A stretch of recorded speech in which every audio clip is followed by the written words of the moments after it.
Hey everyone, welcome to The Spot. I'm Asa Rehman. We finally have a little breathing room between game weeks, but that means I have a packed show for you today.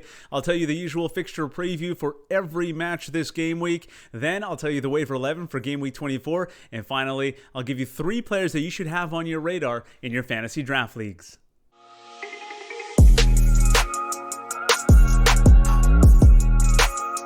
And the channel continues to grow. Thank you so much for your support, and I encourage anyone who hasn't already, please subscribe to the channel.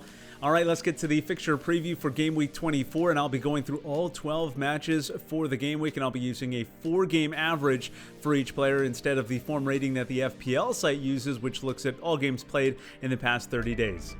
We begin with Leicester and Liverpool. Defender James Justin is averaging 6.5 points in his last 4 matches. Most recently, a 9-point performance in a 0-0 draw with Wolves. A match that marked the return of Jamie Vardy.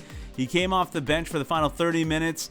More importantly, though, it was an encouraging sign for his fantasy owners. For Liverpool, Mohamed Salah has been up and down this year from a fantasy perspective, and we might be in the middle of an upswing. He's scored 3 goals in 3 games. Meanwhile, defender Trent Alexander-Arnold is well behind his numbers from last season when he scored 4 goals to go with 13 assists. Through 23 weeks, he has just 1 goal and 3 assists. Now to Crystal Palace hosting Burnley. Eberechi Eze is a quality pickup for the next 3 weeks if he's available in your league. Crystal Palace plays Brighton and Fulham after the upcoming Burnley match, and Jean-Philippe Mateta is someone who could probably be in my ones to watch segment a little later on. Because of the Wilfried Zaha injury and no other reliable options, though, he's probably their best bet up top. For Burnley, this is the first of 2 matches in the game week, and Eric Peters had a shaky start to the campaign but has settled in recently with 2 assists in his last 4 matches, and Johan Gudmundsson is also seeing more playing time. He made the most of it in their previous match, scoring his first goal of the season. Moving on to Man City, they also have a double game week. Starting with Tottenham, Ilkay Gundogan has remarkably scored 9 goals since bursting onto the scene in game week 13. He's averaging 9.5 points in the last 4, and Raheem Sterling has found his form as well, scoring 4 goals in City's last 6, and the dynamic duo of Harry Kane and Son Heung-min have returned. They both scored in their last match, and now they each have 13 goals this season. Now to Brighton and Aston Villa. Lewis Dunk is as sure as his name indicates, averaging 7.25 in his last 4 and scoring at least 6 points in each of his last 5 games. Robert Sanchez has allowed just 1 goal in the previous 5. Meanwhile, Aston Villa's Ollie Watkins now has 10 goals this season after scoring 4 in his last 5 matches. Defensively, Matt Targett earned his 12th clean sheet after a 1-0 win over Arsenal last week. Moving on to Southampton and Wolves, James Ward-Prowse scored an absolute stunning free kick in a 3-2 loss to Newcastle, and newcomer Takumi Minamino was the other Southampton goal scorer in the defeat. For Wolves, Rui Patricio picked up his 6th clean sheet after a 0-0 draw with Leicester, and Pedro Neto has now gone 10 games without a goal. His fantasy owners are hoping he gets one this week. And West Brom and Manchester United, Mateus Pereira is in the middle of a schedule storm right now, but the forecast looks promising after this match with United. New striker Mbaye Diagne has quickly made an impact with 2 assists in his first 3 matches with the club. As for United, Aaron Wan-Bissaka is averaging 7.5 points in his last 4, and Bruno Fernandes is still good at football. He's been on fire lately, scoring a gorgeous goal against Everton last week. He's the top fantasy player so far with 169 points. So good for you if you have him on your team. Now to Arsenal and Leeds. Bukayo Saka has 5 goals and 3 assists this year. Emile Smith-Rowe has cooled off from a fantasy perspective, failing to score more than 3 points in 4 straight. Meanwhile, Leeds is lighting it up with 3 wins in the last 4. Rafinha has been incredible during that stretch, scoring 2 goals and 3 assists. Jack Harrison still continues to make me look bad for dropping him. About a month ago, he scored his 3rd goal in 4 games and now has 6 this season. For Everton and Fulham, it's the first of 2 matches for both teams. Everton's Abdoulaye Doucouré scored and registered 10 points in their last match, and Lucas Digne has been just fine since returning from the injury, but not great either. Hasn't earned a clean sheet since the opening week. Meanwhile, Alphonse Areola and Kenny Tete kept it clean for Fulham last week against West Ham. Their second match in the game week is against Burnley. I'll get to that one in a moment. Now let's look at West Ham hosting Sheffield. The Hammers' offensive options might be slowing down, but defenders Craig Dawson and Aaron Cresswell have been consistent over the past 2 months and should have another decent showing this game week. Sheffield's Jayden Bogle is averaging 3 points in his last 4. John Fleck is their best all-around player, but is still searching for the first goal of the campaign. Over to Chelsea and Newcastle, Cesar Azpilicueta was a bargain off waivers. If you grabbed him a couple weeks ago, he's averaging 7.25 in his last 4, and Jorginho should continue to get chances to score from the penalty spots. Timo Werner, Christian Pulisic, so good at drawing penalties. As for Newcastle, they're starting to find their stride on the attack. Miguel Almiron bagged a brace at the weekend, and Alan Saint-Maximin had 2 assists in his first start since returning from injury. Everton and Manchester City should be entertaining. Dominic Calvert-Lewin scored a last-minute equalizer against Manchester United last week, and part of a 12-point outing, and James Rodriguez scored for the second time in 4 matches.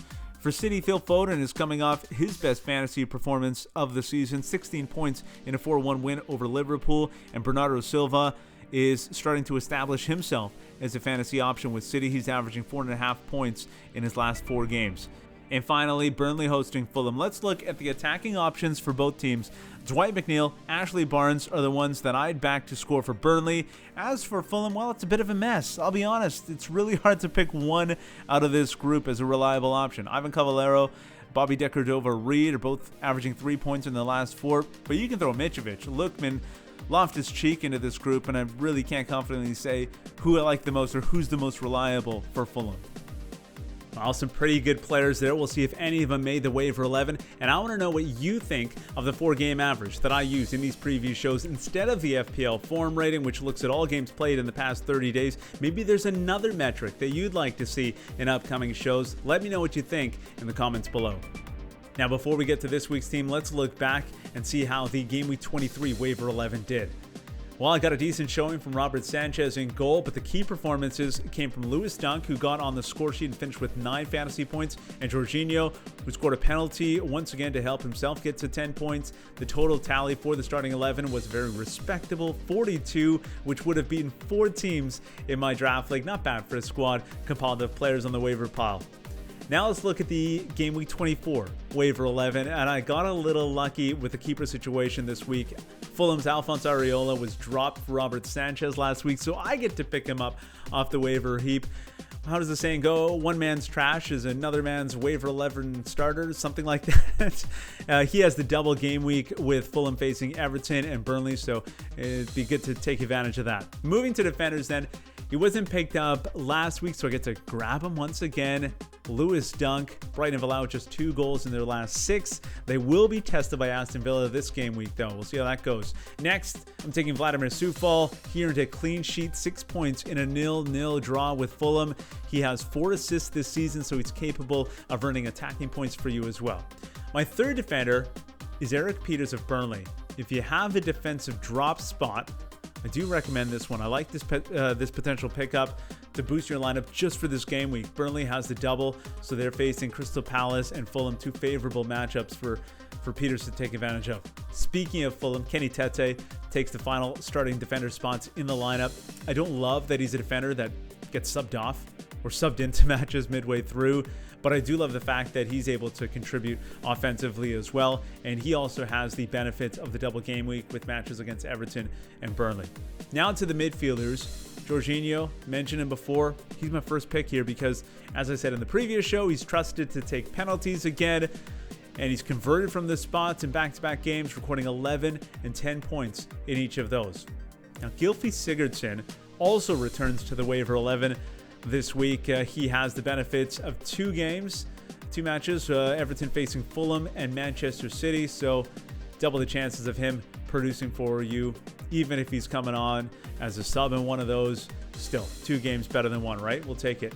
Another double game week option is Fulham's Ademola Lookman. He has 3 goals and 3 assists this season, and when it comes to attacking options for Fulham, he's the most reliable one because he's been on the field more than any other.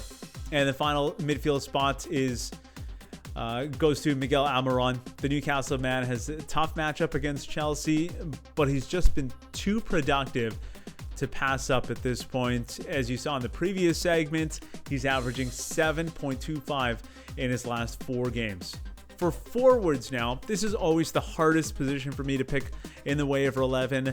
I'm choosing Ashley Barnes, who is fit once again and has a double game week with Burnley facing Crystal Palace and Fulham. And I'll pair him with David McGoldrick. Gotta go with my guy McGoldrick. There comes a time in every FPL manager's career when they need to thrust McGoldrick into the starting 11. And this week, it's for my waiver 11. So let's go with McGoldrick and see what he does for us. Now to the bench. Aaron Ramsdale in goal once again. Defender James Tarkowski in the first slot. Alexander Mitrovic second. And Southampton's Takumi Minamino to round out the squad. So some decent options off the bench there. All right, now for a newish segment. I tried something similar a while back, but this is going to be a little bit different. I'll give you 3 players to keep on your radar. So not necessarily pick them up right away, but monitor their minutes, see how their teams are using them moving forward, and they could be players that you want to pick up in your fantasy draft leagues. The first one to watch is Newcastle's Joe Willock. The midfielder scored in his debut in a 9-point outing against Southampton. The main reason why I'm not jumping out to get him right now is because of the next 2 fixtures, at Chelsea and at Manchester United. If he continues to have a prominent role for Newcastle, though, he's someone I'd consider picking up down the stretch. Next, Martin Odegaard. I know some people will already be looking to pick him up this week, but I'd like to see a little bit more before making a commitment. Call me old-fashioned. He has come off the bench twice in 3 games for Mikel Arteta's side, but Arsenal could be looking for an offensive boost to snap a 3-match winless streak, and Odegaard has the ability to provide it. If you're feeling aggressive or have a drop spot in the midfield, it could be worth a gamble. But I wouldn't move a proven commodity for him just yet, and that's why he's currently on the ones to watch list.